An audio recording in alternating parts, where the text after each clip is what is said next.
To what extent can parents be held legally responsible for their children's behavior? It's a legal gray area that's being defined differently in courthouses across America, often depending on the kind of behavior involved. The most recent case of this kind comes out of Michigan, where a wealthy mom is now under investigation for her son's lethally dangerous driving. And the parents of a passenger who died because of it want that mom charged criminally. We're going to speak with the victim's mom in a moment, but first, here's some basic facts of the case. 18-year-old Flynn MacKrell was home from college on Thanksgiving break last year when he hopped in his friend Kiernan Taig's car, and the two went for a ride. It lasted about 5 minutes, and then 16-year-old Taig lost control of the car while going 105 miles per hour in a 25-mile-per-hour zone. He crashed his mom's BMW X3, first into a post and then into a tree. The vehicle split in half. MacKrell was killed on impact. Taig was seriously hurt but survived and is now awaiting trial on second-degree murder.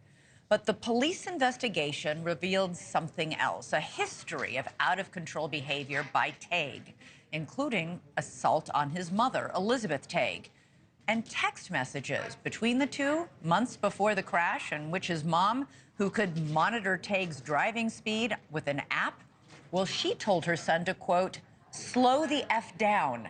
I have screenshots of you doing 90 miles per hour in the middle of the night, even when I didn't know you had left. And again, 2 weeks ago, going 123 miles per hour just because.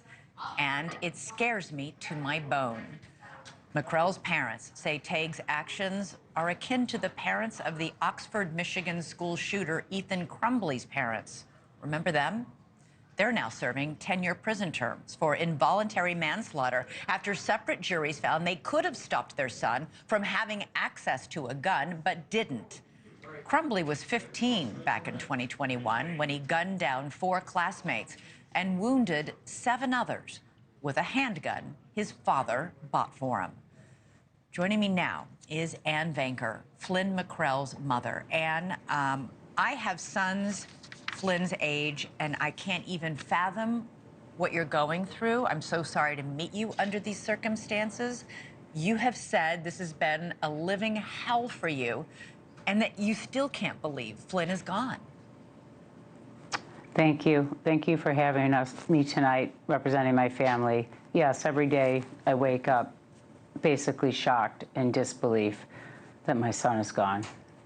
You're seeking justice. You're asking the Wayne County prosecutor to seek criminal charges against Kiernan's mom. Why? Well, because it wasn't an accident. Accidents can't be prevented. This could be prevented 100%, and it could have been prevented not only once, but for 4 months. Life 360 is an app that's on a phone. You put it on your phone and you subscribe to a service. And this family had that service. And she knew and admitted it through text to him that he was breaking the law, acting criminally. And as you stated, she expressed that it was not safe, but she never took the keys away. She knew Kiernan was speeding. The app and the text messages prove it. That seems, by the way, like an understatement. He was roaring through neighborhoods at 120 miles per hour while taking pictures of his own speedometer. Instead of taking away his driving privileges, Kiernan's family gave him access instead to a faster, more powerful car, the BMW X3, which can reach speeds of up to 170 miles per hour. Right. Actually, the car could get up to 117 miles per hour in 6 seconds. The evening of my son's killing, it was 105 in 6 seconds. You didn't know he was doing this. Your son didn't know? No, he got his original Audi. I think it's an Audi coupe. I don't know cars that well. In July, and my son left for University of Dayton in August. And my son liked to be home, and all the kids always hung out at my house. So my son would have never, ever condoned that. And the phone records and the videos on the phone of him speeding, drag racing, are none of the kids from Grosse Pointe that are friends with Flynn. Flynn was the opposite of reckless. You wrote a letter to the prosecutor saying the police report and the investigation clearly illustrate that not only were Mr. Tague's driving habits criminal, frequently filming himself speeding at more than 100 miles per hour on our local Detroit roads, but that his mom was intimately aware of his behavior but did not take the actions of a reasonable person to prevent harm. Have you heard anything back from prosecutors since you sent this letter? I have not. I spoke to the detective in Grosse Pointe Farms, and I do know that they had reached out and asked for a report to be sent in to be analyzed, if you will, by the prosecutors in the adult court downtown. The original investigation went to the juvenile court, and even at that time, I think the juvenile prosecutors immediately could see the gross negligence and see the negligence of Elizabeth Puleo Tague when it came to her son's driving habits. And without his mom, he would have never had that car. You actually think your case for prosecuting Elizabeth is stronger than it was in the case of Ethan Crumbley, because you think it can be proven that the mom knew, in this case, that her son was driving dangerously. So Life 360 is an app that markets itself to help to ensure safety and good driving habits, basically, as a family. And this mother subscribed to that app. I don't have that app, but that is an obligation, I would say. And so it's also evidence. Yeah. And, you know, you mentioned 123. He took a picture of the speedometer with himself driving, which is on his phone in the report, at 155. And the Life 360 had a search warrant, subpoena on a search warrant for data. And the top speed one day was 153.7 for 20 miles. And every time you speed with that app, you get, an alert is sent to the people within that circle, if you will, the family members. There's also text between the sister and the mom and the driver, Kieran Tague, that talks about her telling him to slow down. Basically, speed limits are for a reason. So they all knew. You told the Detroit Free Press that she was sitting on a ticking time bomb. It's like she handed her son an AR-15.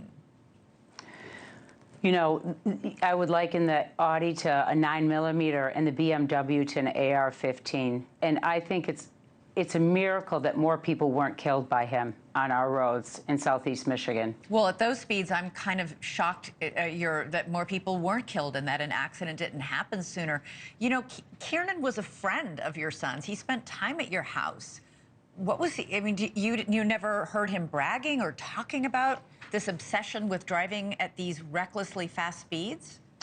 You know, it's interesting you should say that. Around my son and all the videos that are on my son's phone and Instagram that I have access to, he's sort of a background character. He was always very polite at our house. All the boys were. And my son, as I've talked to the other mutual friends, they didn't know either. They said some of the kids at University of Detroit Jesuit High School also were, into driving fast and drag racing. But he kept it a secret from Flynn because Flynn would never condone it. Kieran Tague looked up to my son like a brother, and he killed him. Kieran has been charged with second-degree murder. He's being tried as a, quote, designated adult, which means whatever sentence he might face could be reduced, could be combined as adult and juvenile. What do you think should happen to him if he's convicted? There's two factors that weigh the heaviest when you look at adult designation. That's impact to the victim, and those are the juvenile delinquent behaviors in the person's past. The legislation in Michigan spells it out pretty clearly, and there are so many instances of criminal behavior, and this is an individual who knows right and wrong, was given every break, has most privileges most people never enjoy, and chose to drive homicidally and murderously and break our laws. And so, you mentioned he attacked his mother and was arrested. He had 22 other interactions with the police starting in 2018.